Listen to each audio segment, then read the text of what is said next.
We're talking today with Fiona Bolger, who is the CEO of Spinal Injuries Ireland. Fiona, you're very, very welcome to the show. Thank you, John. Thank you for inviting me on. It's our pleasure to have you. You might start, if you will, just tell us a bit about statistics behind spinal injury. How many people have it, have suffered from it, and I'm always interested in the gender split. Okay.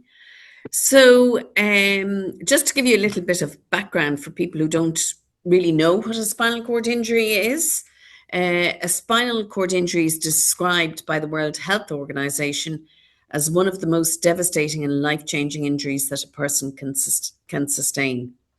So they can happen either traumatically or non-traumatically. Traumatically through road traffic accidents, falls, diving into shallow water, or the other way is non-traumatically, which might be a stroke to the spine, or we're seeing more and more with an aging population, cancerous tumors to the spine, which then Oh, cause spinal cord injury.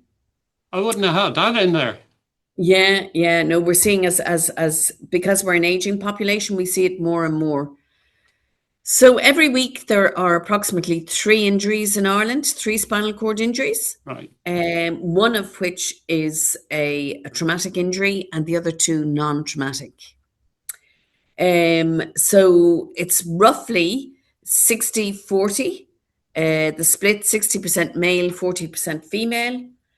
And it's also, which people don't really realize, is most people think of spinal cord injury as, paralysis wheelchair users. But in fact, the split is also 60-40. 40% of people walk post injury and may walk with an aid. And that's particularly for the non traumatic type of injuries where they're incomplete. So, spinal cord injury is a major life event. Do you include families in how you offer services?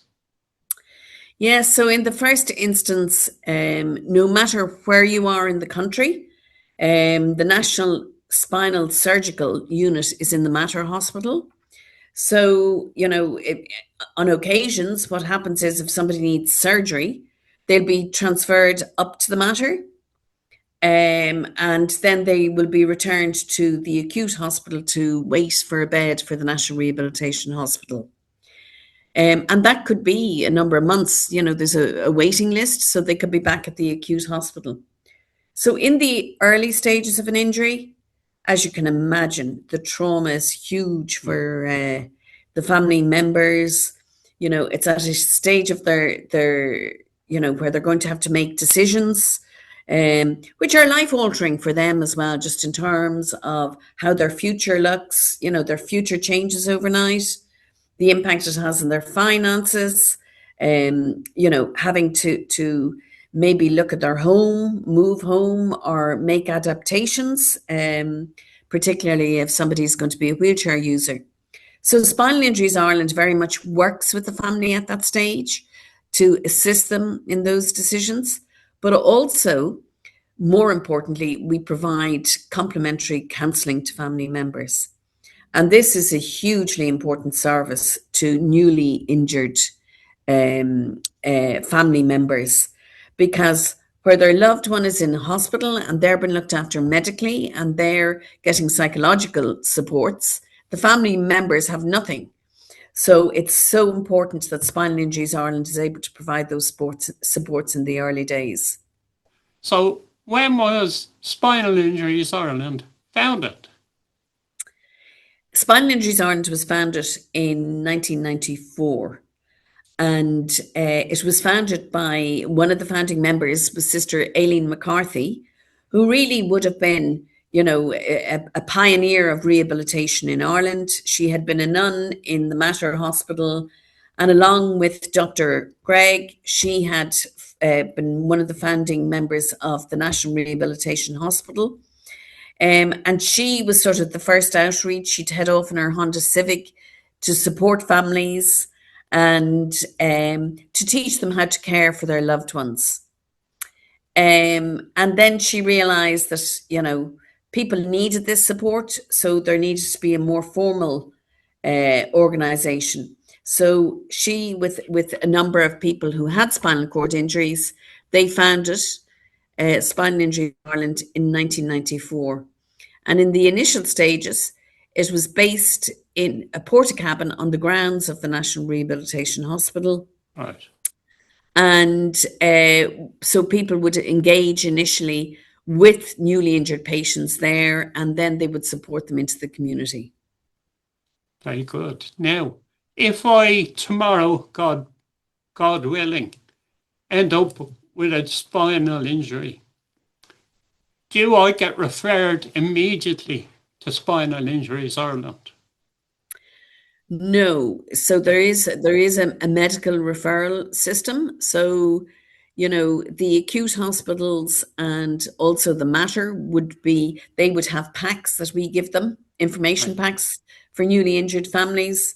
And so they would get them and they would advise family members to contact us.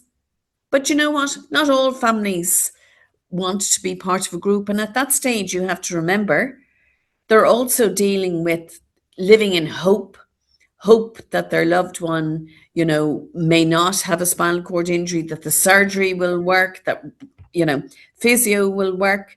So it sometimes takes families a while to connect into us. So then by the time somebody gets to the National Rehabilitation Hospital, we have peer officers that we employ who work there, and they connect in with the patients. We do a pizza night so that the patients can all get together, and our peer volunteers from the community, who are people who are trained as peer volunteers, they're post-injury, 3 years post-injury, and they're back in the community living a good life. And they Wow. come in and they meet with newly injured patients. And that's a We also have good story. Yes, yeah. So there's always, along the way, there's different, we'd be referred from people would be referred into our services through acute hospitals, then through the NRH, and then back in the community, we're seeing public health nurses or whatever referring people back. So if I'm referred tomorrow, what service will I get? Well, if it's at the start of your journey, and let's please God, this won't be happening to you, but Please God. we'd be supporting your family members in the first instance, Good. because if you're hospitalized, it'll be your family that will be working, because we can't provide services into somebody who's in hospital. Yeah. But then by the time you get to the NRH, we'll be there. We'll be offering you peer support. We will bring you on activities if you'd like to. We do boat trips and lovely evening like today. Bring you down the pier if you want fish and chips. Bring you shopping or cinema or, whatever you want to do, with other patients or with your family members. And then when you go back home, patients often describe it as it's like falling off a cliff face. Right. Because when you're in the NRH, the corridors are all even, your meals are prepared for you, and suddenly you go home and you realize that there are curbs and the world is not as accessible as a hospital is. Yeah. You have to, your kitchen, you have to make it more accessible for you. And that's where our outreach team then work with the individuals. Really? We can apply for grants on behalf of people through the Hospital Saturday Funds or through the National Lottery, HSE National Lottery grants. And we've a number of different schemes like that. And these would be small grants to, help people make their houses more accessible. And so we will work with them. Then we will work with them to get them back into their local community, to get them socializing again, back into work, back into college. That's a big turnaround. Yes, yeah. Wow. So we always say we're here for as long as people want us. Yeah. And obviously our high priority clients are our newly injured patients, but you're always on our database. So in the last 10 years, our number of service users have doubled. which is very difficult for us because our state funding has not doubled at the same time. Yeah, yeah. And so, you know, we have to, as an organization, we have to fundraise 1 million a year just to provide these services to people, which is a huge task. Absolutely. So peer support, really important in this case, especially with spinal cord injury. Yes. So all our peer volunteers, of which we've about 45, they're all fully trained and Garda vetted. They're all people who are longer than 3 years since they've had their injury, and are back living at home and fully functional in their local community or back at work or whatever. And these people will go into the NRH on things like our pizza nights, where they talk to newly injured people and they help them they advise them on what to do. And it's that peer-to-peer piece. It's very, very important for people with a spinal cord injury that they get whatever information they need from somebody with a spinal cord injury. So the message is, at the start, you think your whole world is over. It's absolutely not. And there are instances to prove that it's not. Yes. So we very strong social media channels, but we also produce 2 magazines every year, one in the summer and one at Christmas time.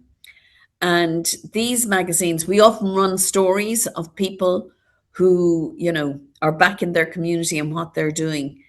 And it's the one thing in research, because it's obviously expensive to produce a magazine, but our service users love them because it's something that they can hold on to and gives people a little bit of hope when they see what other people have done with their lives. Very good. Now, tell us about the Spinal Art program. Well, the Spinal Art is it's a great program, and the connection it's run by artist Susan Farley, who is from Louth, and Susan has a spinal cord injury, and we received funding from Rethink, and we set it up, and there was huge engagement. It was an online art program. And in fact, if you go onto our YouTube channel, you'll find the art program there. And so we sent out kits to everybody, and every Monday night there would be a different session, and people would sit, led by Susan, who has a spinal cord injury. So people have formed a lovely network together. And last summer, then we did a number of in-person events as well. So having painted together online for over a year, it was lovely for them to get together in an in-person painting class. We currently don't have a lot of funding for that program at the moment, so we're applying for different grants in the hope that we get funding so that we can extend it another little bit. And the very best of luck with that. Thank you. What advice should you give if, for example, I had a spinal cord injury around travel and transport? Well, that's a huge because, and I'm sure you see it every day of the week. We don't live in a very accessible world, and that can be right across the board. Like we run a summit every 2 years. So our last summit was in March, and we held it in the Curra Racecourse. And we bring in international speakers for that. And it was interesting because one of our speakers was going on to Switzerland afterwards. And I saw on her social media, she was in Zurich, and she found Zurich very inaccessible, whereas she found Dublin better. So, whereas I would have always thought that Switzerland would be better than here.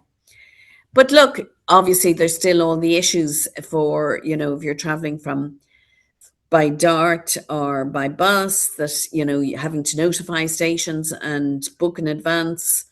And I suppose that's the one thing that's very difficult for people, particularly wheelchair users, is that being a wheelchair user takes the spontaneity out of your life. Yeah.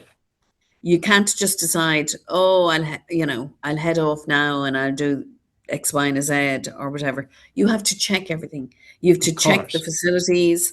You have to check that everywhere you go. And even though places say that they're accessible, if we're booking rooms, for example, for that conference, we'll always check, because sometimes what hotels describe as accessible, they're not actually accessible when you see them. Absolutely. So we'll always check them. Travel is hugely important for people with a spinal cord injury and the ability to travel. So in fact, at our summit in March, we did a whole piece on traveling and how to travel. Obviously, flying by air can be very, very difficult. You're either the first on the plane or the last on the plane, and then when you're in your seat, you can't move. Yeah. And there's a lot of work been done, in the US with Boeing and Airbus and whatever, to see if people can stay in their wheelchairs, and that there could be places that people can go in and lock in their wheelchairs and move around, and that there's, at least one accessible bathroom on a long haul flight. So there is a lot of work been done on that. But people continue to travel. We have actually one of my colleagues here, Jonathan Ranson, he actually looks after all our social media and all the rest. He's just back from an incredible trip with his parents, and he went to Ecuador and he went to the Galapagos. He went ziplining. He did an accessible trip through rainforest. He went whitewater rafting. Oh, And he loves traveling. And I think it's called The Nomadic Traveler is actually his Instagram page, which is worth checking out. fantastic. And he loves traveling. And another thing we do as well here within Spinal Injuries Ireland is that every year we do an accessible trip, and it's accessible to both wheelchair users and able-bodied people. So people raise a certain amount of funds. We make it more accessible for wheelchair users in that they can bring somebody free of charge with them to look after their care. And it's a fundraiser. So last year they were in Cambodia. The previous year they were in Costa Rica. We have done, unfortunately, the boat is no longer accessible, but we did a sailing trip around Antigua one time. Wow. And this year we're going to Egypt, and we hope to sort of launch that in the next few weeks. And so there'll be a group of about 20 people going off to Egypt in November. Brilliant. Yeah. Now, Yeah. last thing. We were right at the end of our time. Is there anything else you'd like to say before we go? I just want to say that, spinal cord injury, the impact it has on families and whatever is huge. Obviously on the individual, but on the entire family. And it's often overlooked by people. I mentioned earlier that, we receive the same, it's roughly 60-40. We get 40% of our funding from the state, and we have Yeah. to fundraise the other 60%, which is $1 million a year, which is Wow. hugely difficult. And I would describe Spinal Injuries Ireland as a community. We Yeah. are so lucky. We have a wonderful team here of people who are passionate about what they do. We have a wonderful team of volunteers who support us. And that's not just on the peer side, also on the fundraising side. All our donors, we have corporate partners, we run different events to fundraise money, all the family members of people, our colleagues over in the NRH and in the acute hospitals, and we're one big community. And we are there to support families. So, it's people really need to take that support when they need it. Yeah.